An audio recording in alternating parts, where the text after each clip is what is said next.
இரக்கம் நிறைந்த ஆண்டவரே, எங்கள் மீட்பரை இவ்வுலகம் அனைத்திற்கும் மீட்பராய் நீர் வெளிப்படுத்தியமைக்காய் நாங்கள் நன்றி செலுத்துகின்றோம். இதோ அந்த நாளிலும் உம்முடைய பிரசனத்திற்குள்ளாய் நாங்கள் இணைந்து வந்திருக்கிறோம். உங்களுடைய வார்த்தையின் வழியாய், உங்களுடைய ஆவியின் வழியாய் நீர் எங்களை வழிநடத்தி அருளும். உங்களுடைய வார்த்தையை கேட்கிறவர்களாக மாத்திரமல்ல, அதன்படி செய்கிறவர்களாகவும் உங்களுடைய வார்த்தையின் வழியாக உணர்ந்து கொண்டவர்களாக கிறிஸ்துவின் வெளிச்சத்திலே நடக்க எங்களை அர்ப்பணிக்க எங்களுக்கு உணர்வு வைத்தார். இதை இந்த நேசன் வழியாக வேண்டிக் கொள்கிறோம் எங்கள் தாயின் தந்தையுமாய் கடவுளே, ஆமென். அன்புக்குரிய சகோதர சகோதரர்களே, உங்களை யாவரையும் இறைமைந்தன் கிறிஸ்துவின் திருப்பையில் அன்போடு வாழ்த்துவதிலே மகிழ்ச்சி அடைகின்றேன். உங்களை சந்திப்பதிலே ஆண்டவருக்கு என்னுடைய ஸ்தோத்திரங்களை செலுத்துவதிலும் மகிழ்ச்சி அடைகின்றேன். கிறிஸ்துமஸ் கொண்டாட்டங்கள் எல்லாம் என்னாச்சு, நிறைவு பெற்றது.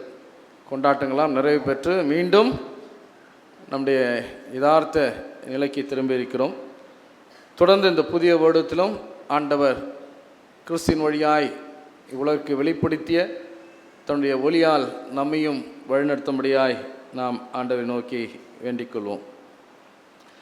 திருச்சபை பாரம்பரியத்தில் இந்த ஜனவரி 6ஆம் நாள் சிறப்பான ஒரு நாளாக நினைவு கூறப்படுகிறது.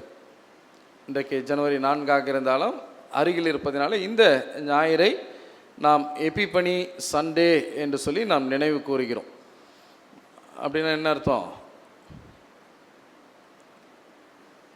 கடவுளுடைய மாட்சி வெளிப்பட்ட நாள் என்று சொல்லி இந்த நாள் நினைவு கூறப்படுகிறது. தொடக்க கால திருச்சபையில் திருக்காட்சி பெருவிழா என்று சொல்லி இந்த நாளை மிக சிறப்பாக அனுசரிக்கக்கூடிய வழக்கம் இந்த நாட்களில் இருந்தது. கிறிஸ்து பிறப்பின் பண்டிகையை காட்டிலும் அதிக முக்கியத்துவம் கொடுத்து திருச்சபை பாரம்பரியத்திலே கொண்டாடப்பட்ட ஒரு பண்டிகையாக இந்த பண்டிகை இருந்தது என்று சொல்லி நாம் பார்க்கலாம். எபிபனி என்கிற வார்த்தை கிரேக்க மொழியிலிருந்து எடுக்கப்பட்ட ஒரு வார்த்தை. எபிபனையா என்பது இதனுடைய பொருளாய் நமக்கு சொல்லப்பட்டிருக்குது.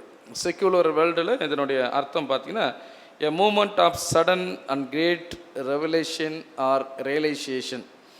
திடீரொன்று ஒன்றை பற்றிய வெளிப்பாடை நாம் புரிந்து கொள்ளுதல் தான் இந்த எபிபனி என்று சொல்லப்படுகிறது.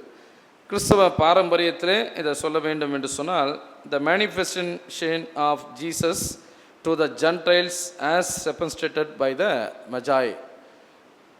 கிறிஸ்து இந்த உலகிற்கு வெளிப்படுத்தப்பட்டது, குறிப்பாக புறையின மக்களுக்காய் வெளிப்படுத்தப்பட்டார் என்பதின் அடையாளமாக இந்த நாள் நினைவு கூறப்படுவதை நாம் பார்க்கலாம். மகிமை வெளிப்பட்டது என்று சொல்லும்போது தேவதூதர் ஆண்டவர் இயேசுவினுடைய பிறப்பை குறித்து சொல்லும்போது ஒரு செய்தி அறிவிக்கிறாங்க. என்ன செய்தி அறிவிக்கிறாங்க? இதோ எல்லா மக்களுக்கும் மிகுந்த சந்தோஷம். ஆனால் இதுவரை யார் அந்த சந்தோஷத்தை அனுபவிச்சாங்கன்னு பார்த்தீங்கன்னா, ஆல்மோஸ்ட் யூதர்கள் மாத்திரம்தான். மேய்ப்பர்களாக இருந்தாலும் யூதர்கள், மரியாள், யோசேப்பு, அதை சார்ந்தவர்கள் எல்லாமே யூதர்களாக இருக்கிறார்கள். எல்லா மக்களுக்கும். அதே போல் வேறு ஒருத்தரும் இதே வார்த்தையை சொல்கிறார். யார்? ஒரு சிமியோன். இதோ எல்லா மக்களுக்கும் ஆயத்தம் பண்ணி நம்முடைய ரட்சணத்தை என் கண்கள் கண்டது. அப்போ இது எல்லாமே எல்லா மக்களுக்கும் என்று சொல்லும்போது யூதர்களை தவிர மற்றவர்களும் இதில் வரணும் இல்லையா? அப்போ தான் எல்லா மக்களுக்குமான செய்தியாக இது மாறும். இதுதான் கிறிஸ்து பிறப்பினுடைய நோக்கம். அதுதான் இறைவாக்கினர்களால் சொல்லப்பட்டது.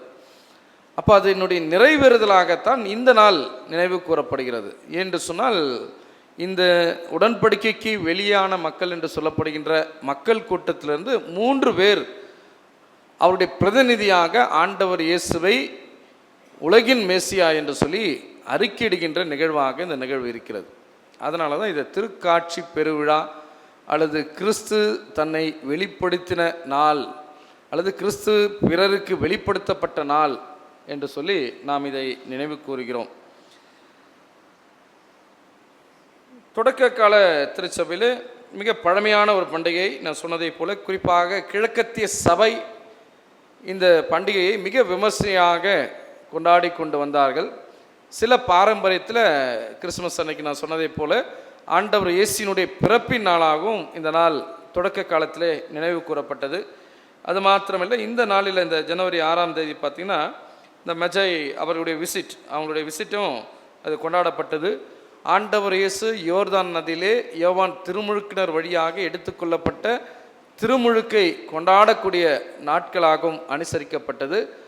அது மாத்திரமல்ல, ஆண்டவர் இயேசு முதலாவது அற்புதத்தை எங்கே செஞ்சார்? பைபிளில் ரெக்கார்ட் ஆகிருக்கு. அதனால் கானானில் தண்ணீரை திராட்சரசமாய் மாற்றின அந்த அரிய நிகழ்வு செய்யப்பட்ட நாளாகவும் இந்த நாள் நினைவு கூறப்படுகிறது. ஏன்னா அந்த அரிய நிகழ்வை அவர் செய்ததின் வழியாகத்தான் அவருடைய சீடர்களும் கூட அவர் மேசியா என்பதை உணர்ந்து கொண்டு அவர் மீது என்ன வச்சாங்களா? நம்பிக்கை வைத்தார்கள் என்று சொல்லி திருமறையிலே நாம் பார்க்கிறோம். இப்படி ஆண்டவர் இயேசுனுடைய சீடர்களும் புற இன மக்களும் கிறிஸ்துவை அறிந்து கொண்ட நாளாக இந்த ஜனவரி 6ஆம் நாள் நினைவு கூறப்படுகிறது. வரலாற்றிலே மிக சிறப்பான ஒரு நாளாகவும் இந்த நாள் அனுசரிக்கப்படுகிறது. பிற்காலத்தில் பெரும்பான்மையான கிறிஸ்தவர்கள், குறிப்பாக மேற்கத்திய சபை டிசம்பர் 25ஆம் நாளை கிறிஸ்துமஸ் பண்டிகையாக கொண்டாட ஆரம்பித்த பிறகு கிழக்கத்திய பாரம்பரியமும் மற்ற சபைகளும் இந்த நாளை இந்த திருக்காட்சி பெருவிழாவின் நாளாக, குறிப்பாக இந்த 3 சாஸ்திரிகள் ஆண்டவர் இயேசுவை வந்து கண்டு பணிந்து கொண்ட நாளாக இந்த நாள் கொண்டாடப்பட்டது. இது முக்கியமான பொருள் இஸ்ரவேல் மக்களுக்கு மாத்திரமல்ல, யூத மக்களுக்கு மாத்திரமல்ல, உலகம் அனைத்திலும் இருக்கக்கூடிய அனைத்து மக்களுக்காக ஆண்டவர் இயேசு இவ்வுலகில் வந்தார் என்பதை வெளிப்படுத்திய நாளாக இந்த நாள் நினைவு கூறப்படுவதை நாம் பார்க்கலாம் இல்லையா? இதில் இந்த திருமறை பகுதியில் நீங்கள் பார்த்தீங்கன்னா மத்தேயு 2ஆம் அதிகாரம் 1 முதல் 12 வசனத்தில் மாத்திரம்தான் இதை குறித்து சொல்லப்பட்டிருக்கிறது. ஆண்டவர் இயேசு உடைய உயிர்த்தெழுதல் வரை யாரும் அவரை பெருசாக நினைக்கல. அவர் உயிர்த்தெழுந்த பிறகு தான் அவருடைய பிறப்பை குறித்து அறிந்து கொள்ள ஆரம்பிக்கிறார்கள். ஒருவேளை திருவருகை நாட்களிலே நான் பகிர்ந்து கொண்டதைப் போல ஆண்டவர் இயேசுனுடைய 2ஆம் வருகைக்காக அவர்கள் காத்திருந்தபடியினாலே அவருடைய பிறப்பை குறித்து அதிக முக்கியத்துவத்தை அவங்க கொடுக்கல. அதனால் அதை குறித்து அவங்க ரொம்ப கவலைப்படலை. ஆனால் அந்த முதல் தலைமுறை சீடர்கள் மறைத்த பிறகு தான் அவங்க யோசிக்கிறாங்க இதெல்லாம் ரெக்கார்ட் பண்ணணும்னு சொல்லிட்டு. அதற்கு பிந்திய காலத்தில் எழுதப்பட்டது தான் இந்த நற்செய்தி நோட்கள் எல்லாம். ஏறக்குறைய 60 ஆண்டுகளுக்கு பிறகு எழுதப்பட்டது. கிபி 60க்கு பிற்பாடு எழுதப்பட்டது தான் 4 நற்செய்தி நூல்களும். இந்த நற்செய்தி நூல்கள் எழுதப்படுவதற்கு முன்பாக இயேசு கிறிஸ்துடைய பிறப்பை ஒற்றி பல பாரம்பரியங்கள், பல நிகழ்வுகள் வாய்மொழி பாரம்பரியமாக யூத மக்களுக்குள் சொல்லப்பட்டது. அதில் ஒரு சில பாரம்பரியங்களை தான் நற்செய்தியாளர்கள் தாங்கள் யாருக்கு அந்த நற்செய்தி நூலை எழுதுகிறோமோ அதன் அடிப்படையிலே சிலவற்றை இணைத்திருக்கிறார்கள். அப்படி தான் யூதர்களுக்கு எழுதப்பட்ட இந்த நற்செய்தி நூலிலே மத்தேயு இந்த நிகழ்வை தன்னுடைய நூலில் இணைத்திருக்கக்கூடிய காட்சியை நாம் பார்க்க முடியும். மற்ற நற்செய்தி நூலில் இந்த 3 சாஸ்திரிகளுடைய நிகழ்வு நமக்கு இடம்பெறவில்லை என்பதை நாம் அறிந்திருக்கிறோம். முதலாவதாக இந்த பகுதியிலிருந்து இந்த நட்சத்திரம் இல்லையா, the star god takes the initiative, கடவுள் இந்த வெளிப்பாட்டுக்கு முன்னெடுத்து செல்கிறார் என்பதை மாத்திரம் உங்களோட கூட நான் பகிர்ந்து கொள்கிறேன் இல்லையா? அந்த 3 பேர் என்ன, அவங்க பேர் அவங்கள என்னன்னு சொல்கிறாங்க பைபிளில்? சாஸ்திரிகள் என்று சொல்கிறார்கள். அப்புறம் வேறு என்ன சொல்லலாம்? ஞானிகள், அப்புறம் அரசர்கள், அப்புறம் வேறு பாட்டு ஒன்று பண்ணீங்களா? என்ன பண்ணீங்க அதில்? வானசாஸ்திரிகள் பண்ணீங்க. முதல் லைன் என்ன பண்ணீங்க? ராயர் மூவர். ராயர்னா யார்? அறிஞர்கள், வானவியல் அறிஞர்கள், ரிலீஜியஸ் லீடர். மஜாய் என்கிற வார்த்தை ஆங்கிலத்தில் பயன்படுத்தப்படும். MHI மஜாய். மெஜிஷியன் என்கிற ஆங்கில வார்த்தையிலிருந்து எடுக்கப்படுகின்ற வார்த்தை மஜாய். அதாவது நம்ம திருவெளிப்பாட்டில் அப்போஸ்தலரில் பார்த்திங்கன்னா மாய வித்தைக்காரன் ஆகிய சீமோன் என்று சொல்லப்பட்டிருக்கு. அதற்கு பயன்படுத்தப்பட்ட அதே கிரேக்க வார்த்தை தான் இங்கேயும் பயன்படுத்தப்படுகிறது. அப்போது அந்த மாய வித்தை செய்கிறவர்களாகவும் அவர்கள் இருந்தார்கள் என்றும் சொல்லப்படுகிறது. தூர காட்சியாளராக, அதாவது சமய நம்பிக்கையோடு இணைந்தவர்களாக அவர்கள் சொல்லப்படுகிறார்கள். அஸ்ட்ராலஜியில் அஸ்ட்ரானமி, அதாவது வானவியலை குறித்து அறிகிறவர்கள், இந்த கோள்களை குறித்து ஆய்வு செய்கிறவர்கள், அதை வைத்து காலத்தை கணிக்கக்கூடியவர்கள் என்று சொல்லி பல்வேறு நிலைகளில் ஒன்றுக்கும் மேற்பட்ட திறமைகளை வாய்ந்தவர்கள் என்பதை குறித்து தான் திருமறையிலே அந்த வார்த்தையின் வழியாக நாம் பார்க்க முடிகிறது.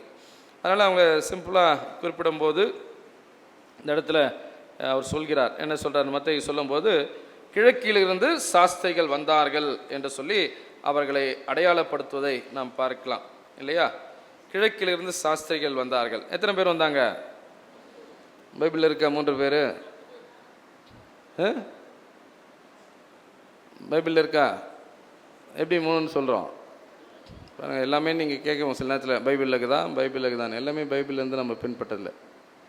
இன் church history there is a scripture with traditions. அதுவும் நமக்கு மிக முக்கியம். இதன் அடிப்படையில் சொல்லுகிறார்கள் என்று சொல்லி பார்த்தீங்கன்னா 2ஆம் நூற்றாண்டிலே கிறிஸ்து பிறப்பதற்கு பிறந்த பின்பு 2ஆம் நூற்றாண்டிலே ஆரிகன் என்று சொல்லக்கூடிய ஒரு இறையியலாளர், திருச்சபையினுடைய தந்தை என்று அழைக்கப்படுகின்ற ஒரு திருச்சபை தலைவர், இந்த நீங்கள் சொன்ன மாதிரி இந்த மேய்ப்பர்கள் கொண்டு வந்த அந்த 3 பொருட்களின் அடிப்படையிலே இல்லையா, 3 ஞானிகள், மினிமம் 3 பேர் வந்திருக்க வேண்டும் என்பதன் அடிப்படையில் 3 என்பதை அவர் சொன்னார். அவர் சொன்ன பிறகு தான் அந்த ட்ரெடிஷனை நம்ம ஃபாலோ பண்ணுறோம். நம்ம ட்ராமாலாம் போடும்போது இல்லை அந்த பிக்சரை பார்க்கும்போது 3 பேர் கிழக்கிலிருந்து வருகிறார்கள் என்பதை குறித்து, மற்றபடி திருமறையில் அது குறிப்பிடப்படவில்லை. ஆரிகன் சொன்னதுனால நம்ம அதை பின்பற்றி கொண்டு வருகிறோம். அது மாத்திரமல்ல, இவர்களுக்கு பெயர்களும் கொடுக்கப்பட்டு இருக்கிறது. திருச்சபை பாரம்பரியத்தில் மெல்கியோர், கஸ்பர், பெல்ஷாத்சார் என்று சொல்லி 3 பேருக்கு 3 பெயர்கள் கொடுக்கப்பட்டிருக்குது கிறிஸ்தவ பாரம்பரியத்தில். ஏறக்குறைய 8ஆம் நூற்றாண்டிலே இப்படி பெயரிட்டு அழைக்கக்கூடிய வழக்கம் துவங்கியது என்று சொல்லி நாம் பார்க்கலாம். அது மாத்திரமல்ல, இந்த 3 பேரும் கிழக்கிலிருந்து வந்தார்கள் என்று சொல்லப்பட்டாலும் அந்த மேற்கு பகுதியிலிருந்து கிழக்கை பார்க்கின்ற போது பல நாடுகளில் இருந்து வந்தவர்களாக இருக்கலாம் என்று சொல்லி கருதப்படுகிறது. ஒரே பகுதியை சார்ந்தவர்கள் என்று சொல்லப்படுவதற்கு பதிலாக பல நாடுகளை பிரதிபலிக்கக்கூடியவர்களாக இவர்கள் இருந்தார்கள் என்று சொல்லி சொல்லப்பட்டு இருக்கிறது. ஒன்று பார்த்தீங்கன்னா பெர்சியா, பாரசீக பகுதி. இப்போ எங்கே என்ன நாடு இருக்குதாங்க? பெர்ஷியன் கிங்டம் சொல்கிறோம், பாரசீகன்னு சொல்கிறோம். என்ன நாடு இருக்குது? ஈரான், ஈராக், இதெல்லாம் இருக்கக்கூடிய பகுதி தான் மெசபத்தோமியா என்று சொல்வார்கள். அந்த யூப்ரிட்டிஸ், டைகிரிஸ் ஆறுகள் ஓடுகின்ற அந்த வளமான பகுதி, அதான் பாரசீக பகுதி. அந்த பாரசீக பகுதியில் இருந்து ஒருவர் வந்திருக்கலாம் என்று சொல்லி சொல்லப்படுகிறது. மற்றொருவர் வட இந்தியா பகுதியிலிருந்து சென்றிருக்கலாம் என்று சொல்லக்கூடிய பாரம்பரியம் இருக்கிறது நம்முடைய வட இந்திய பகுதியிலிருந்து. மற்றொருவர் அரேபியா அல்லது எத்தியோப்பியா பகுதியிலிருந்து சென்றிருக்கலாம் என்று சொல்லி சொல்லப்படுவதற்கான பாரம்பரியங்களும் இந்த 8ஆம் நூற்றாண்டில் இருந்து வருவதை நாம் பார்க்க முடியும். எப்படி இரவிலே கடற்பயணங்களை மேற்கொள்ளும் போது லைட் ஹவுஸ், கலங்கரை விளக்கும் படகுகளை வழிநடத்துகிறதோ அதே போல தான் இந்த நட்சத்திரமும் இவர்களை வழிநடத்தியதாக சொல்லப்படுகிறது. அந்த நாட்களில் நட்சத்திரங்களை வைத்து கொண்டு திசைகளை கணித்து இரவிலே பயணம் மேற்கொள்வது வழக்கத்தில் இருந்த ஒரு நிகழ்வாகவே சொல்லப்படுவதையும் நாம் பார்க்க முடிகிறது இல்லையா. இந்த நட்சத்திரம் எப்படி உருவானது என்பதற்கு பல பாரம்பரியங்கள் சொல்லப்படுகிறது. ஒன்று பார்த்திங்கன்னா சனிக்கோள், அந்த பிளானட், அந்த கிங்டமில் எத்தனை பிளானட் இருக்குது, எத்தனை கோள்கள் இருக்கிறது இல்லையா? 9, 1 இப்போ இது பண்ணியிருக்காங்க, அதனால் 8 கோள் இருக்குதுன்னு சொல்கிறோம். இல்லை 7வது கோள் தான் என்ன கோள்? என்னது 7வது கோள் தான் சனிக்கோள் என்று சொல்லி அழைக்கப்படுகிறது. சேட்டன் என்று சொல்லி ஆங்கிலத்தை அழைப்பார்கள். இதற்கும் இதை எதை அடையாளப்படுத்துகிறது என்று சொன்னால் அந்த கால பாரம்பரியத்தின்படி யூத மக்களை இது அடையாளப்படுத்துகிறது. ஏன்னா the 7th planet, the 7 number is very much closer with the Jewish tradition, is related with the Sabbath இல்லையா. அந்த ஓய்வு நாளோடு மிக தொடர்புடையது, சாபத்தோடு மிக தொடர்புடையது 7ஆம் நாள். அதனால் அவங்களுக்கு இந்த 7வது கோள் மிக முக்கியமானதாக கருதப்பட்டது. இதை எதை பிரதிநிதிப்படுத்துகிறது என்று சொன்னால் அந்த யூத மக்களை அடையாளப்படுத்துகின்ற கோளாக இது கருதப்பட்டது என்பதை நாம் பார்க்கலாம். இந்த நட்சத்திரத்தை பார்த்து வந்தாங்க இல்லையா, அந்த நட்சத்திரத்துக்கு என்ன பேர் சொல்லுவாங்க? வால் நட்சத்திரமா? அதற்கு நேம், அது சைஸை பற்றி கேட்கல. அவரை தெரியுமான்னு கேட்டால் கருப்பாக ஹைட்டாக இருப்பார் அவரான்ற மாதிரி இருக்குது நீங்கள் சொல்லிட்டு. அதோட நேம் என்ன? இந்த ஸ்டார் ஆஃப் பெத்லஹேம் என்று சொல்வார்கள். பெத்லஹேம் நட்சத்திரம் என்று சொல்லி இல்லையா. இந்த நட்சத்திரம் எப்படி தோன்றியது? அதுதான் இந்த சனிக்கோள் யூத மக்களோடு தொடர்புடைகிறது. அதே போல் ஜூபிடர், இந்த ஜூபிடர் பார்த்திங்கன்னா எதோடு தொடர்புடைய கோள், வியாழன் எதோடு தொடர்புடையது என்று சொல்லி பார்க்கின்ற வேளையில் இது அரசரோடு அடையாளப்படுத்தக்கூடிய ஒரு கோள், அரசரை பிரதிபலிக்கக்கூடியது இந்த கோள். அதனால் இந்த ஜூபிடரும் இதுவும் ஒரே நேர்கோட்டில் வரும்பொழுது இரண்டும் இணைந்ததை போல காட்சி தரும்.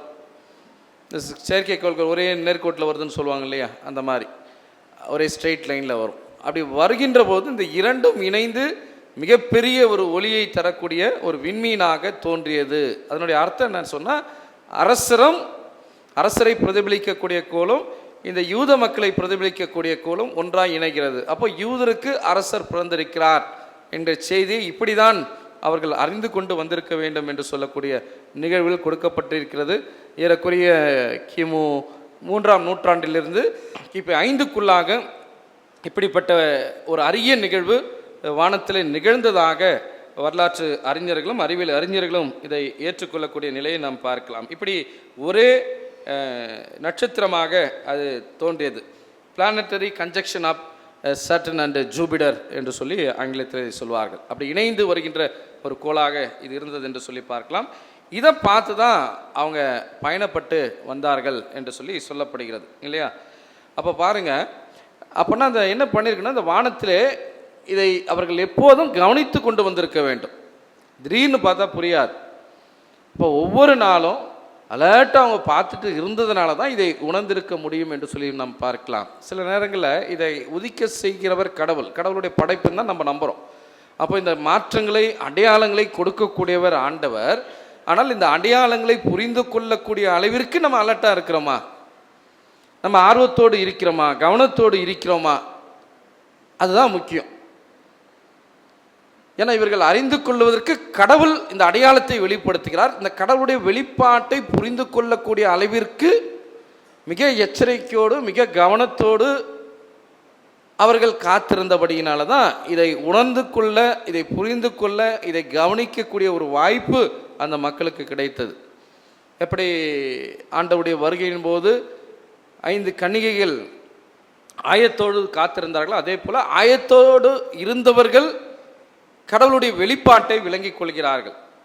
விளங்கி கொண்டதுனால அவங்க என்ன பண்ணுறாங்க, தன்னுடைய சூழ்நிலையை வெளிப்படுத்துகிறார்கள். கடவுள் இன்றைக்கும் நம்முடைய சூழ்நிலையில் நம்மோடு பேசுகிறார், நம்முடைய வாழ்க்கையில் நம்மோடு பேசுகிறார், நம்முடைய உள்ளுணர்வுகளோடு நம்மோடு பேசுகிறார், சொப்பனங்கள் கனவுகள் வழியாக நம்மோடு பேசுகிறார், ஆண்டவருடைய தன்னை வெளிப்படுத்துகிறார். ஆண்டவருடைய வார்த்தையை புரிந்து கொள்ளக்கூடிய அளவிற்கு, அவருடைய வெளிப்பாட்டை உணர்ந்து கொள்ளக்கூடிய அளவிற்கு நாம் கவனத்தோடு இருக்கிறோமா, அதுதான் இந்த இடத்துல கேள்வி. அதை கவனத்தோடு விளங்கி கொண்டவர்கள் தான் இந்த சாஸ்திரிகள், ஞானிகள், அரசர்கள் என்று சொல்லக்கூடியவர்கள்.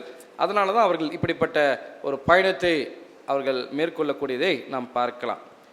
2வது ஏரோது இல்லையா, the fear when power is threatened என்று சொல்லி நாம் பார்க்கலாம். இந்த ஞானிகள் என்று சொல்லப்படுகிறவர்கள் இல்லையா, ஞானிகளாக இருந்தாலும் சில நேரங்களில் நம்மளும் இந்த உலகத்தை போலவே சிந்திக்க ஆரம்பித்து விடுகின்றோம். அதற்கு ஒரு அடையாளம் தான் ஞானிகள் என்று சொன்னாலும் இவர்களும் மற்றவங்களை போல யோசிக்கிறாங்க. என்ன யோசிக்கிறாங்க, அரசர் என்று சொன்னால் எங்கே இருப்பார், அரண்மனையில் இருப்பார். அப்போ யூதருக்கு அரசர் பிறந்திருக்கிறார். அப்போ யூதருடைய தலைநகராக இருக்கக்கூடியது எருசலேம். அப்போ எருசலேமில் தான் அரசர் பிறந்திருக்க வேண்டும். அந்த ஒரு நம்பிக்கையின் அடிப்படையில் எருசலேமை நோக்கி பயணித்து வருகிறார்கள். ஒருவேளை எருசலேமுக்கு கிட்டத்தட்ட 5லிருந்து ஒரு 6 கிலோமீட்டர் தொலைவில் உள்ள கிராமம் தான் இந்த பெத்லகேம் என்று சொல்லக்கூடிய ஒரு கிராமம். அதனுடைய பழைய பேர் எப்ராத்தா என்று சொல்லப்படுகின்ற ஒரு சிறிய கிராமம்தான். அந்த கிராமமும் இது ஒரே நேர்கோட்டில் அமைந்திருக்கும். ஒருவேளை எரிகோவுக்கு எருசலேமிலிருந்து எரிகோவுக்கு செல்லக்கூடிய வழியில் அமைந்திருக்கக்கூடிய ஒரு வில்லேஜ் என்று சொல்வார்கள். அப்போது நட்சத்திரம் தோன்றிய போது அந்த ஒரே நேர்கோடு என்பதனாலே அவங்க புறப்பட்டு வருகிறார்கள். கண்டிப்பாக இது எருசலேமாக இருக்கும் என்று சொல்லி வந்து விடுகிறார்கள். அரண்மனைக்குள்ளாக செல்கிறார்கள். அரண்மனைக்கு சென்று ஏரோதினிடத்தில் கேட்கிறார்கள். என்ன கேட்கிறாங்க பாருங்க, யூதர்களின் படிங்க, அது 2ஆம் வசனம். யூதருக்கு ராஜாவாக பிறந்திருக்கிறவர் எங்கே, கிழக்கிலே அவருடைய நட்சத்திரத்தை கண்டு அவரை பணிந்து கொள்ள வந்தோம் என்றார்கள். கிழக்கிலே அவருடைய நட்சத்திரத்தை கண்டு அவரை பணிந்து கொள்ள வந்தோம் இல்லையா. அவங்களோட பயணத்துக்கு என்ன நோக்கமாக இருந்தது, கடவுளை வணங்க வேண்டும், பணிந்து கொள்ள வேண்டும். அதை தவிர வேறு எதுவும் இல்லை இல்லை சில நேரங்களில் நம்முடைய நம்பிக்கை அப்படி தான் இருக்கும். இதற்காக ஆலயத்திற்கு வருகிறோம், கடவுளை வணங்குவதற்காக, ஆண்டவரை பணிந்து கொள்வதற்காக, ஆண்டவருடைய வார்த்தையை கேட்பதற்காக. இப்படி எல்லாமே கடவுளுக்கும் நமக்கும் இருக்கக்கூடிய உறவை சார்ந்ததாக இருக்கும்படியாய் நாம் அழைக்கப்படுகின்றோம். அந்த சாஸ்திரியுடைய பயணத்தின் நோக்கம் அதுவாகத்தான் இருந்தது என்று சொல்லி நாம் பார்க்கலாம் இல்லையா? உடனே இதை கேட்டபோது என்னாச்சா, ஏரோது அரசன் என்னாச்சு, படிங்க 3ஆம் வசனம். ஏரோது ராஜா அதை கேட்டபொழுது அவனும் அவனோடு கூட எருசலேம் நகரத்தார் அனைவரும் கலங்கினார்கள். பாருங்க, ஏரோது அரசன் கலங்கினது மாத்திரமல்ல, எருசலேம் நகரத்தார் அனைவரும், அனைவருனா எல்லாரும் இல்லை, அரண்மனையை சார்ந்தவர்களும் அதிகாரத்தில் இருக்கக்கூடியவர்களும் ஆட்சி பொறுப்பில் இருந்தவர்களும் யூதருக்கு அரசர் பிறந்திருக்கிறார் என்பதை கேட்டு கலங்கினார்கள். ஏன் கலங்கினாங்க? அரசன் இவ்வழியோ அவ்வழி. நம்ம அப்படி தான் இருக்கிறோமா? நீங்கள் அப்படி தான் இருக்கீங்களா? ஏன் அப்படி இருக்கிறாங்க? அரசன் எவ்வழியோ மக்கள் அவ்வழி. பிழைப்புக்காக அரசர் சொன்னதெல்லாம் கேட்டால் நம்மளும் நல்லா இருக்கலான்னு சொல்லி. அதனால் அரசர் அழுதா அந்த அதிகாரத்தில் இருக்கிறவங்க அழ ஆரம்பிச்சிட்டாங்க. அதனால தான் எருசலேம் நகரமே கலங்கிற்று என்று சொன்னால், எருசலேமை அதிகாரத்தில் வைத்திருந்த அந்த அதிகார வர்க்கம் கலங்கிற்று என்பதுதான் அதனுடைய பொருள் இல்லையா? வேதம் அதை தான் அந்த இடத்துல சொல்லுகிறது இல்லையா? இங்கே சமயம் என்னவாய் பயன்படுத்தப்படுகிறது என்று சொல்லி பார்த்தீங்கன்னா, அவர் என்ன சொல்கிறாரு பாருங்கள். அவங்கள தனியாக கூப்பிட்டு சொல்கிறாரு. என்ன சொல்கிறாரு? நீங்கள் போய் பாருங்கள். நீங்கள் போய் பார்த்த உடனே இல்லையா, 7ஆம் வசனத்தில், ஏரோது யாருக்கும் தெரியாமல் ஞானிகளை அழைத்து கொண்டு போய் விண்மீன் தோன்றிய காலத்தை பற்றி விசாரித்து உறுதி செய்து கொண்டார். மேலும் அவர்களிடம் நீங்கள் சென்று குழந்தையை குறித்து திட்டமாய் கேட்டு எனக்கு அறிவிங்கள், அப்போது நானும் சென்று குழந்தையை வணங்குவேன். உண்மையாக சொன்னார். கடவுளை வணங்குவது போல he pretended to be worship, but he planned for a violence. சில நேரங்கள் நம்மளும் அப்படி தான் இருக்கிறோம். கடவுளை வணங்குவதை போல, பக்தி உள்ளவர்களைப் போல நம்முடைய வார்த்தைகள் இருக்கிறது. அதற்கு பிறகு என்ன நோக்கம் இருக்கிறது என்பதை கடவுள் அறிவார். ஏரோது அப்படி தான் சொல்கிறார். ஆமாம் அப்படியா, நானும் வந்து வணங்குறேன், எனக்கும் வந்து சொல்லுங்க. ஆனால் உள்ளே என்ன யோசித்து கொண்டு இருக்கிறார் பாருங்க. எதற்காக இதை தெரிந்து கொள்ள வேண்டும் என்று சொல்கிறார்? அதை கொன்றுவிட வேண்டும் என்பதற்காக. கேட்கும் போது பாசிட்டிவாக பேசுகிறார். ஏன்னா என்ன பயம் அவருக்கு? இந்த அரசர் பேர் தான் மகா ஏரோது என்று சொல்லக்கூடிய ஒரு அரசர். அவர் தான் ஆலயத்தை கட்டினார். அந்த 2வதாக கட்டப்பட்ட எருசலேம் ஆலயத்தை மிகப்பெரிய ஆலயமாக புனரமைப்பதற்கு யூதர்களுக்கு உதவி செய்தவர். மிக நீண்ட காலம் அரசராக வாழ்ந்தவர். மகா ஏரோது என்று சொல்லி அழைக்கப்பட்டவர். இவருக்கு என்ன ஆகிப்போச்சு? பிரச்சனை ஆயிடுச்சு, பயம் வந்துடுச்சு. என்ன பயம்? எனக்கு பிறகு யார் தான் ராஜாவாக வரணும்? என் மகன் தான் வரணும். ஜனநாயக நாட்டில் அப்படி தான் நினைக்க ஆரம்பிச்சிட்டாங்க, எங்கள் குடும்பம் தான் ஆள வேண்டும் என்று சொல்லி. அப்படி இருக்கும்போது அந்த காலத்தில் அரசர்களுடைய மரபு அதுதான், எனக்கு பிறகு என் ராஜா. வேற ஒரு ராஜாவுக்கும் இந்த மாதிரி பயம் வந்துச்சு பைபிளில். யாருக்கு? எந்த அரசர்? பைபிளில் தான் இந்த கேட்குறேன். வேற ஒரு ராஜாவுக்கும் இப்படி பயம் ஆயிடுச்சு. சவுல் அரசர். என்ன பயம் ஆயிடுச்சு? நான் உயிரோடு இருக்கும்போது, என் மகன் உயிரோடு இருக்கும்போது கடவுள் என்ன பண்ணிட்டாரு? தாவீதை அபிஷேகம் செய்து விட்டாரே சாமுவேல் தீர்க்கதரிசி வழியாக, எப்படி ஏற்றுக்கொள்வது? அதனால நான் என்ன பண்றேன்? தாவீதை கொன்னுடுறேன். ஏரோது யாரை கொன்னுடலான்றாரு? இயேசு கிறிஸ்துவை கொன்னுடலாம். எல்லாம் ஒன்று தான், ரெண்டும் ஒன்று தான். இன்றைக்கும் அப்படி தான் இருக்கிறாங்க. என்னுடைய அதிகாரத்துக்கு எதையும் பிரச்சனை ஆயிடுச்சுன்னா அதற்கு காரணமானவர்களை கொன்று விடலாம், அவர்களுக்கு காரணமானவர்களை அழித்து விடலாம். அப்போ தான் என் அதிகாரம் நிறைவேற்ற வேண்டும். இதனால தான் அதிகார பசி என்று சொல்வார்கள். இதை அந்த அதிகாரத்திலே இருக்கணும், அது இல்லாமல் என்னால் வாழ முடியாது. இதுதான் ஏரோதுக்கு வருகிறது. கடவுளே ஏற்படுத்தி இருக்கிறார் என்று சொல்லும் போதும், கடவுளே அபிஷேகித்து இருக்கிறார் என்று சொல்லும் போதும், அழிப்பதற்கு எப்படி சவுலும் ஏரோதும் துணிந்தார்களோ, இன்றைக்கு நாம் நம்முடைய அதிகாரத்தை இழப்பதற்கு, கடவுள் கொடுத்தது இல்லாமல் எந்த அதிகாரமும் இல்லை, அதை இழப்பதற்கு, அதை விட்டு கொடுப்பதற்கு ஆயத்தம் இல்லாமல் அந்த அதிகாரத்தை தக்க வைப்பதற்காக எதையும் செய்வதற்கு துணிந்து விடுகின்ற மக்களை நாம் பார்க்கலாம். எல்லா இடத்துலையும் இருக்காங்க, சமூகத்திலையும் சரி, சம்டைம்ஸ் சர்ச்லையும் நம்ம அதை பார்க்குறோம். அதனுடைய பிரதிநிதியாகத்தான் இங்கே ஏரோது அறிமுகப்படுத்தப்படுவதை நாம் பார்க்கலாம். என்ன பிரச்சனை? ஏன்னா அந்த இயேசு கிறிஸ்து வருகிறார். எதற்காக அவர் வருகிறார்? எளிய மக்கள் சார்பாக அவர் நிற்கிறார். பாவிகள் என்று முத்திரை குத்தப்பட்டோருக்காக பேசுகிறார். பேச இயலாதவர்களின் உரிமைக்காக அவர் பேசுகிறார். அதுதான் பயம். எங்களுடைய செட்டப்புக்கு, எங்களுடைய அதிகார வர்க்கத்திற்கு எதிராக இவர் வந்து விடுவாரோ, இவர் வந்தால், இவர் பேசினால் என்னுடைய அதிகாரத்தை நான் இழந்து விடுவேனோ என்று சொல்லி அவரை அழித்து விடுவதற்காக முயற்சி செய்கின்றதை நாம் பார்க்கலாம். இல்லை, இயேசு பிரச்சனை இல்லை, ஆனால் அவருடைய செயல் எனக்கு பிரச்சனை. அவர் வந்துட்டு கடவுள் மகனாக இருந்துட்டு கம்முன்னு போயிட்டாருன்னா எனக்கு பிரச்சனை இல்லை. அவர் என்னுடைய அதிகாரத்தை மாற்றக்கூடியவராக இருக்கிறார். எளிய மக்களை உயர்த்தக்கூடிய ஆண்டவராக இருக்கிறார்.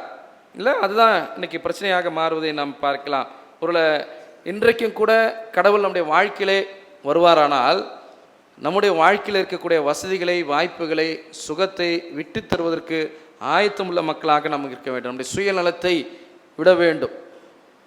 ஏரோதுக்கு அதுக்கு மனம் இல்லாததுனால அவர் கிறிஸ்துவை வரவேற்கவில்லை, மாறாக கிறிஸ்துவுக்கு எதிராக நிற்கிறார். இன்றைக்கு கிறிஸ்துவோடு நாம் நிற்கிறோமா, அவரை வரவேற்கிறவர்களாக இருக்கிறோமா, அல்லது கிறிஸ்துவுக்கு எதிராய் ஆண்டவர் செய்ய விரும்புகின்ற காரியங்களுக்கு எதிராக நிற்கிறோமா? அவர் நேர்மைக்காக கஷ்டப்படுறார், நீங்கள் அநியாயத்துக்காக எதிர்த்து நிற்கும்போது கிறிஸ்துவுக்கு எதிரானவர்களாக மாறிவிடுகிறீர்கள். இன்றைக்கு கிறிஸ்துவனுடைய வருகையை எதிர்பார்க்கிறீர்கள் என்று சொன்னால் கிறிஸ்துவின் வழியாக வருகின்ற விடுதலையை எதிர்பார்க்கிறீர்கள். கிறிஸ்துவின் வழியாக வருகின்ற நேர்மைக்கு ஆதரவு தெரிவிக்கிறீர்கள். கிறிஸ்துவின் வழியாக வருகின்ற உண்மைக்கு ஆதரவு தெரிவிக்கிறீர்கள். இதை எதிர்ப்போம் அப்படின்னா கிறிஸ்துவுக்கு எதிராக நிற்கிறீர்கள், ஒரு மனுஷனுக்கு எதிராக நிற்கல. கிறிஸ்துவுக்கு எதிராக நிற்கிறவர்களாக இருக்கிறீர்களா?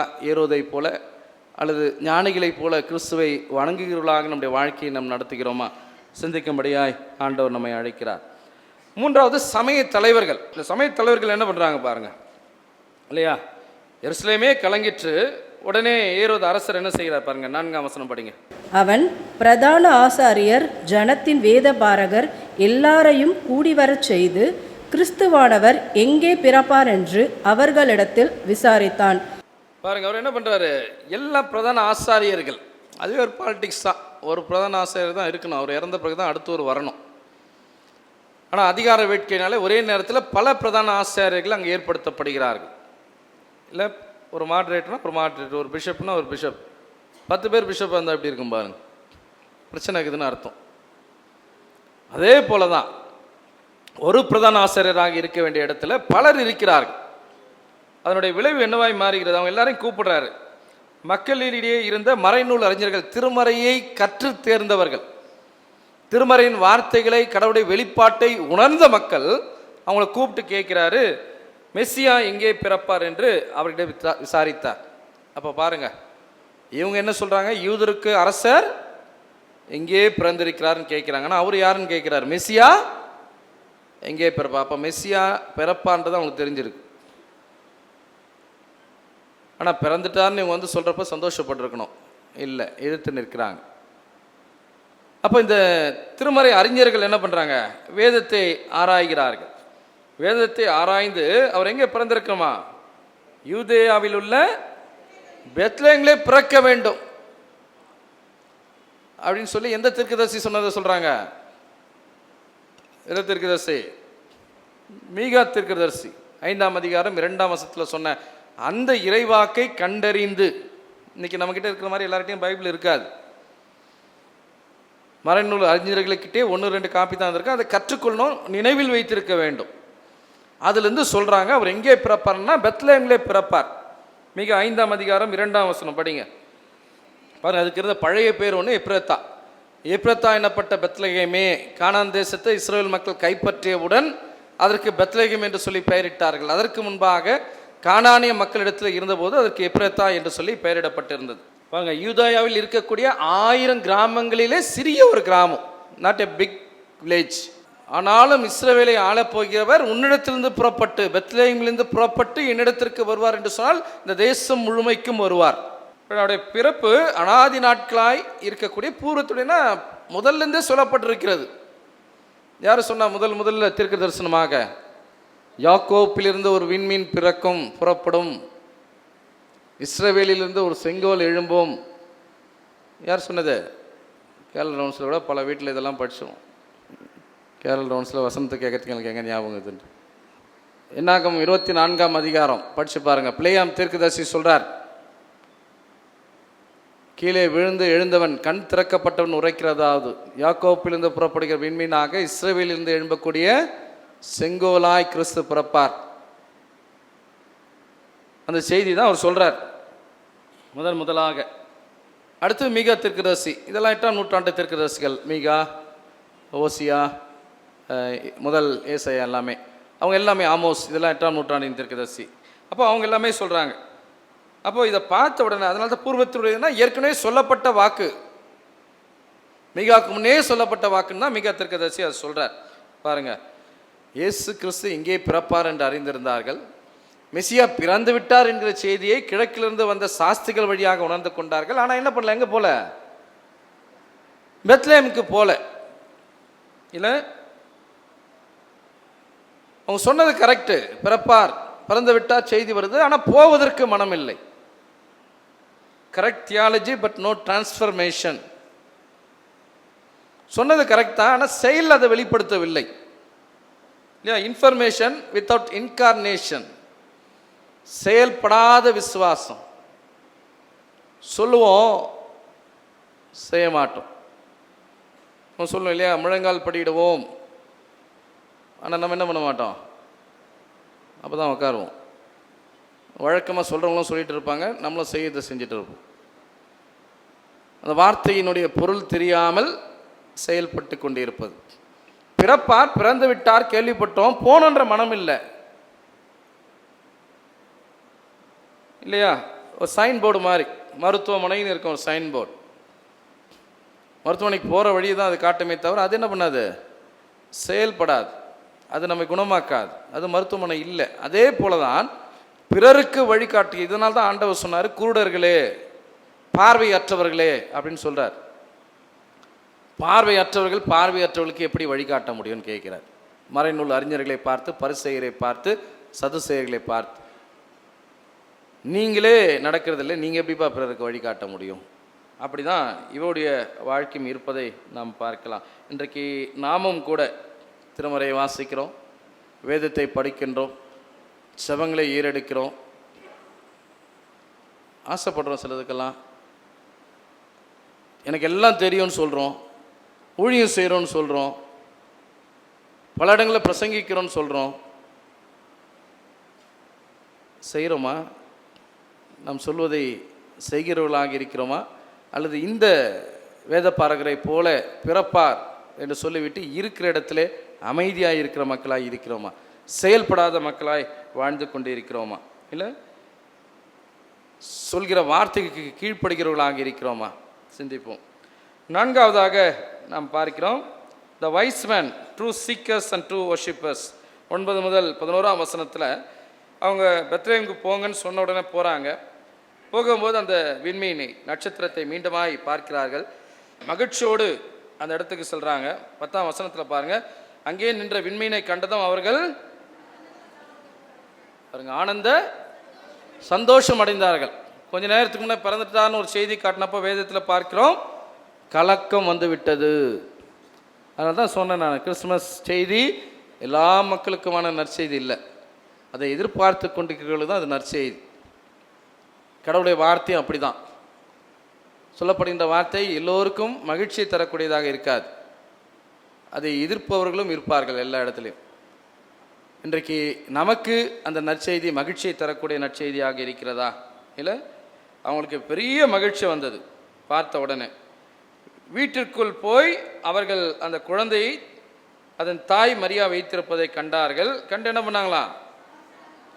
சாஷ்டாங்கமாய் விழுந்து குழந்தையை பணிந்து கொண்டார்கள். எப்போது விழுந்து வணங்கியிருக்கிறீங்களா? சாஷ்டாங்கமாய் எப்போ வணங்குவோம்? இந்த ட்ராமா போடுறப்போ வணங்கும். என்ன நட நட அப்படியே மெதுவாக வந்து அப்படியே படுத்து, நமக்கு நடிக்க தெரியுது, ஆனால் வாழ தெரியல. இல்லை, we pretend to be a pious but not in practical. சாதாரணமாக அப்படி வணங்கலாமே, யார் வேண்டான்னு சொல்கிறது? ஞானிகள் வணங்குறாங்கன்னு சொல்கிறோம், வணங்கி இதை ஏற்றுக்கொண்டு நடித்து காண்பிக்கிறோம். ஆனால் வாழ்ந்து காண்பிக்கிறோமா? வாழ்ந்து காண்பிப்பதை கடவுள் எதிர்பார்க்கிறார் இல்லை? அப்போ பாருங்கள், விழுந்து வணங்கினார்கள். அதுதான் கடவுளுக்கு முன்பாக வணங்கக்கூடிய வழக்கம். பொதுவாக ஈஸ்டர்ன் கல்ச்சர், நம்மளும் கிழக்கு பகுதியிலேருந்து தான் இருக்கிறோம், உலகின் கிழக்கு பகுதி. ஈஸ்டர்ன் கல்ச்சர்னால் அப்படி தான் கடவுளை வணங்குவது. நெடுஞ்சான் கிடையாய், இந்த பெஞ்சில் உட்காரதுலாம் foreign culture, western country. Europe கண்ட்ரியில் என்ன பண்ண முடியாது, சில்லுன்னு இருக்கும், உட்கார்ந்தா எழுந்துக்க முடியாது, கீழே உட்கார முடியாது. அதனால் அவங்க சேர் போட்டு இங்கே உட்காந்தாங்க, அங்கே பழகிட்டாங்க. அதனால் ஆனால் நம்ம கல்ச்சர் தரையில் உட்கார்றது தான். ஆனால் என்னவா மாறிட்டோம், இதில் மட்டும் அவங்கள மாதிரி மாறிட்டோம். அவங்க நற்செய்திக்கு போனாங்களே கிளம்பி, அந்த மாதிரி போகலான்னு கிளம்புறோமா? இல்லை இல்லை. விழுந்து வணங்கினார்கள். வணங்கி என்ன பண்ணாங்களாம்? பொக்கிஷங்களை திறந்து பொன்னையும் தூப வர்க்கத்தையும் வெள்ளத்தையும் போலத்தையும் கொண்டு வந்தாங்க. பொண்ணை கொடுக்குறாங்க. இந்த பொண்ணு எதற்கு அடையாளமாக இருக்கிறது? அரசாட்சிக்குரியதாக இருக்கிறது இல்லையா? எதற்கு அடையாளமாக இருக்குது பொண்ணு? அரசாட்சிக்கு. பாட்டு பாடினீங்க இல்லையா? என்ன வருது பாருங்க. கீடம் சூடும் நற்பொன்னை நான் வைத்தேன் முன்னே, உம்மை நித்திய வேந்தன் என்றேன். 2ஆம் சரணம். பெத்லகேம் வந்த ராஜாவே, உம்மை நித்திய வேந்தன் என்றேன், கீடம் சூடும் நற்பொன்னை நான் வைத்தேன் முன்னே. அரசராக அவரை உருவாக்கிறார்கள். ஏன்னா உலக பார்வையிலிருந்து பார்க்க, அதிகாரத்தில் இருக்கிற யாருப்பா? அரசர். தியாலஜிக்கல் டேர்ம் தான் மெஸ்ஸியா. அப்போ இவங்க என்ன நினைக்கிறாங்க? அரசர், எல்லா அதிகாரம் இருக்குன்னா அரசர் தான். அப்போ அரசர் என்ன பண்ணுவார்? பொற்கிடத்தை சூடிக்கொள்வார். அப்போ அந்த பொற்கிடத்தை கொண்டு போய் அவருக்கு கொடுக்கணும். அப்போ அவரை அரசராக ஏற்றுக்கொண்டார்கள். அவருடைய அதிகாரத்துக்கு நான் உட்பட்டவன் என்பதை ஏற்றுக்கொள்கிறார்கள். என்னை வழிநடத்தக்கூடியவர் என்று ஏற்றுக்கொள்கிறார்கள். அதற்கு அடையாளமாகத்தான் பொண்ணை வைக்கிறாங்க. அந்த படைக்கின்ற காணிக்கையே என் அர்ப்பணிப்பை விளக்கக்கூடியதாக மாறும். அப்போ இந்த பொண்ணை படைக்கும் போது அவர் என்னுடைய அரசர், நான் அவரின் ஆளுகைக்கு உட்பட்டவன் என்கிற செய்தியை அவர்கள் ஏற்றுக்கொள்வதை நாம் பார்க்கலாம். அடுத்து என்ன வைக்கிறாங்க? தூப வர்க்கம். தூப வர்க்கம் எதற்கு பயன்படும்? தூப வர்க்கம் சாம்பிராணி அப்படின்னு சொல்லி போட்டுப்பட்டிருக்குது புது மொழிபெயர்ப்பில் இல்லையா? இதெல்லாம் வச்சாங்க பாருங்க. பொன்னும் சாம்பிராணி, தூப வர்க்கம். எதற்கு அது? வாசனைக்கு மட்டுமா? பொதுவாக என்ன பண்ணுவோம்? அதை ஆர்த்தடாக்ஸ் சர்ச்செல்லாம் போனீங்கன்னா போப்பாங்க. இது கடவுளுக்கு தூபம் போகிறதுக்கு என்ன பண்ணுவாங்க? சாம்பிராணி புகையை போட்டு தான் ஆட்டுவாங்க. அப்படியே என்ன அர்த்தம்? சாம்பிராணி அங்கே போடுறாங்க, அந்த தூப வர்க்கத்தை போடுகிறார்கள் என்று சொன்னால் அவர் தெய்வம் என்பதை ஏற்றுக்கொள்கிறார்கள். அப்போ தெய்வத்துக்குரிய மகிமையை அவருக்கு கொடுக்குறாங்க. அப்போ இவர் அரசர் மாத்திரமல்ல, இவர் ஒரு தெய்வமாக இருக்கிறார், இறைத்தன்மையை கொண்டவராக இருக்கிறார். அவருடைய இறைமைக்கு எங்களுடைய வணக்கம், அவருடைய இறைமையை நான் ஏற்றுக்கொள்கிறேன் என்பதற்கு அடையாளமாகத்தான் இந்த தூப வர்க்கத்தை காட்டுகிறார். எல்லாருக்கும் காட்ட மாட்டாங்க. அப்போ அவர் இறைவனுடைய மகன் என்பதை அவர்கள் ஏற்றுக்கொள்கிறார்கள். இல்லை, இந்த பாட்டில் வரும் பாருங்க. தூப வர்க்கம் நான் ஈவேன், தெய்வம் என்று தெரிவிப்பேன், ஜபதூபம் ஏறெடுப்பேன், உன் பாதம் பணிவேன். பாடல்கள் அர்த்தத்தோடு எழுதப்பட்ட பாடல்கள் தான். ஜபதூபம் என்று சொன்னால் என் வார்த்தையே தூபமாய் மாற்றுகிறேன், என்னுடைய பாடல்களையே உனக்கு மாலையாக சூட்டுகிறேன். மூன்றாவது என்ன வைக்கிறாங்க? வெள்ளை போலம், மைரா என்று சொல்லி ஆங்கிலத்தில் சொல்லுவாங்க. Christ the suffering servant. இது எதற்கு பயன்படுத்துவார்கள் என்று சொன்னால், சுகவீனமாக இருக்கும்போது, காயங்கள் அடையும் போது அந்த காயங்களை கட்டுவதற்காகவும் இறந்தவருடைய பிணங்களை பதப்படுத்துவதற்காக பயன்படுத்தக்கூடியது அந்த வெள்ளை போலம். அதை படைக்கிறார்கள் என்று சொன்னால் என்ன அர்த்தம்னா, சிமியன் சொன்ன அதே வாக்கு தான், சகரியா சொன்ன அதே இறைவாக்கு போன்று. இவர் நம்முடைய பாவங்களுக்காக மரிக்க போகிறார், இவர் பலியாக தன்னை கொடுக்க போகிறார்.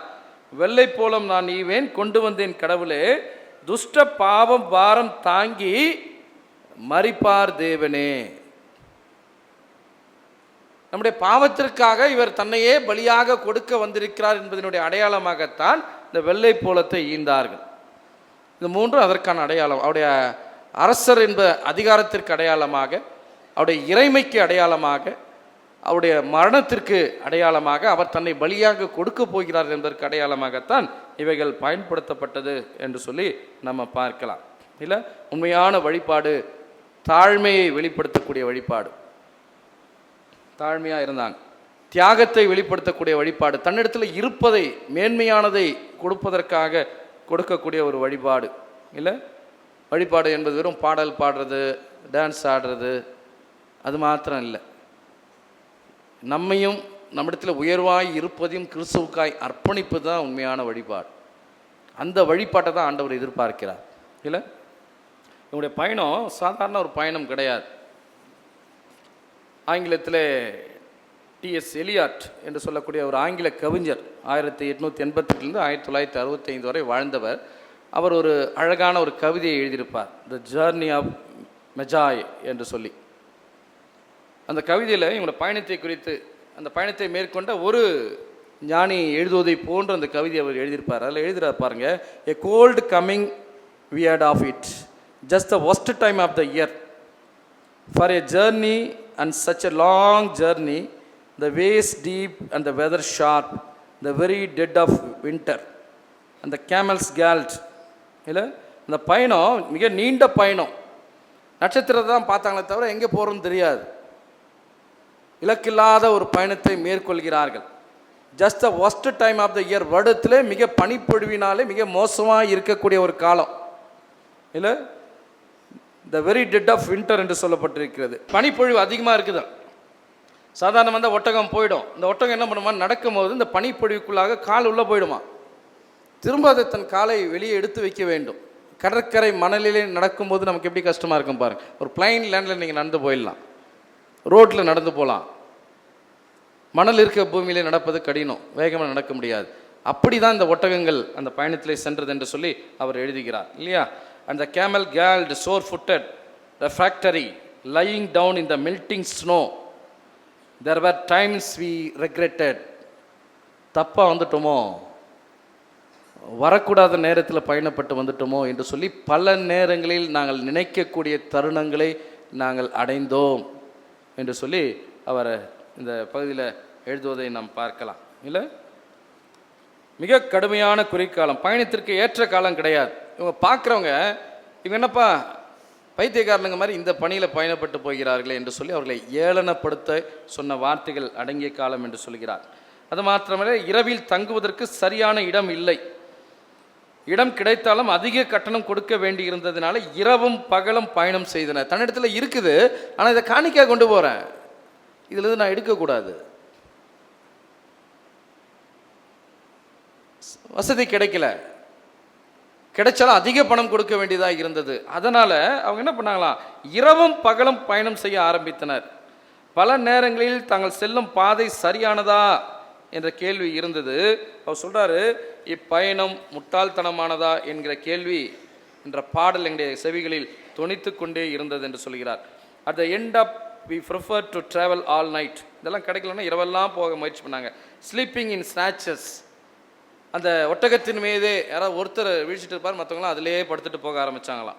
With the voices singing in our ears saying that is was all folly. முட்டாள்தனமாக போய் கொண்டிருக்கிறோமே என்கிற சத்தம் அவர்களுடைய காதிலே தொனித்து கொண்டே இருந்ததாம்.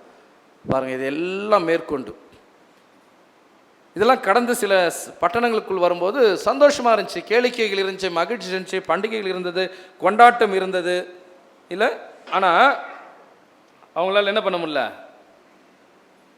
தன் டார்கெட்டை விட்டு போகக்கூடாதுன்றதுக்காக அதையெல்லாம் சகித்து கொண்டு தன்னுடைய உணர்வுகளை கட்டுப்படுத்தி கொண்டு அந்த பயணத்தை மேற்கொண்டேன் என்று சொல்லி இந்த கவிதையில் அவங்க எழுதுவதை நாம் பார்க்கலாம். கடைசியாக இந்த கவிதை அவங்க சொல்லும் போது, இவ்வளவு கடினப்பாடுகள் கண்டு finding the place it was satisfactory. கடைசியாக பார்த்தபோது இந்த பயணத்தை குறித்து அவர்கள் மகிழ்ச்சி அடைந்தார்களாம். ஒருவேளை இன்றைக்கு கிறிஸ்துவை நோக்கி நம்முடைய பயணங்கள் எப்படி அமைகிறது? ஆண்டவர் நோக்கி வர பயணம்னா ஆண்டவர் சொன்னதை கடைபிடித்து வாழ்கின்ற பயணம். எளிமையாக இருக்குதா? இல்லை இதெல்லாம் முடியாதுன்னு சொல்லிட்டு விலக்கி வச்சுட்டு நம்ம போகிறோமா? கிறிஸ்துவை நோக்கிய பயணம் கடினமான பயணம். ஆண்டவர் சொல்கிறார், ஜீவனுக்கு போகிற வாசல் எப்படி இருக்குமா? இடுக்கமானது. சில நேரத்தில் நம்ம யோசிக்கிறோம், சிலர் வாழ்க்கையை கஷ்டப்படுத்தணும்னு சொல்லிட்டு. அது நீங்கள் கஷ்டப்படுத்தலை. பரலோக ராஜ்யம் போகிறதுக்கு உங்களை பயன்படுத்தி கடவுள் அந்த பாதையை அமைத்திருக்கிறார். கடுமையான பயணம், அந்த இடுக்கமான வாசல் தான் ஜீவனுக்கு செல்லக்கூடிய ஒரு பாதை. எதுவுமே இல்லைங்க என் வாழ்க்கையிலன்னா அது ஜீவனுக்கு போல, வேறு எங்கேயோ போயிட்டு இருக்கிறேன்னு அர்த்தம். திரும்பி பார்த்து திரும்பி வந்துடுறது நல்லது. இன்றைக்கி ஞானிகள் அப்படி கடுமையான பயணத்தை மேற்கொண்டார்கள்.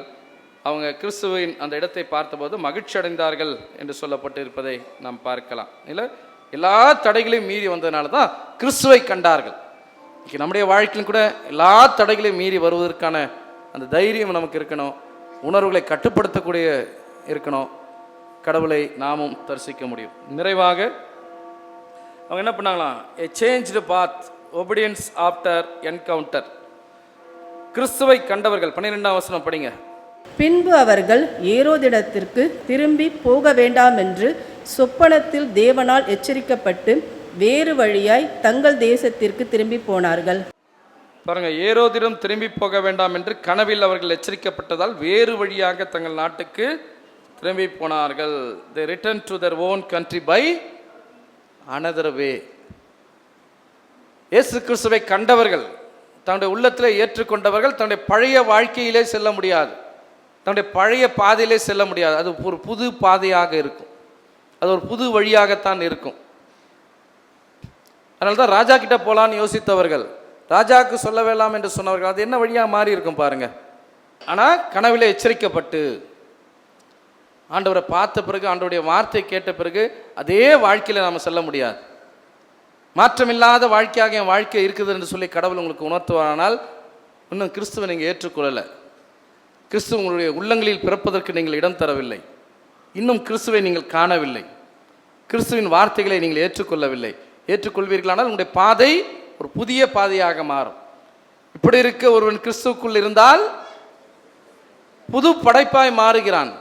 பழையவைகள் எல்லாம், இன்னைக்கு பழையவைகள் ஒன்றும் இருக்குதா?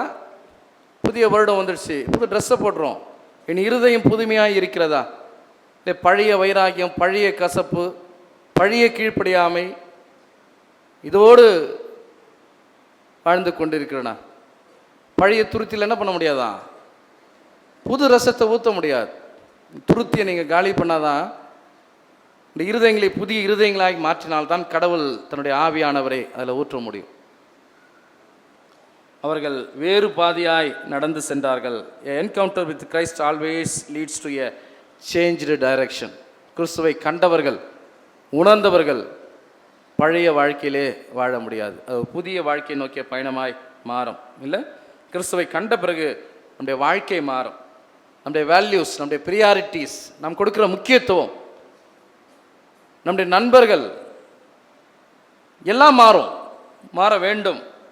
அவர் journey towards Christ should change. அதான் ஆண்டவர் சொல்கிறார். இந்த கவிதையில் எழுதும் போது கடைசியாக அவங்க எழுதுகிறாங்க, கடைசி சில வரிகளை நான் உங்களுக்கு படிக்கிறேன். அவங்க சொல்லும் போது சொல்கிறாங்க, this where we led all that way for birth or death.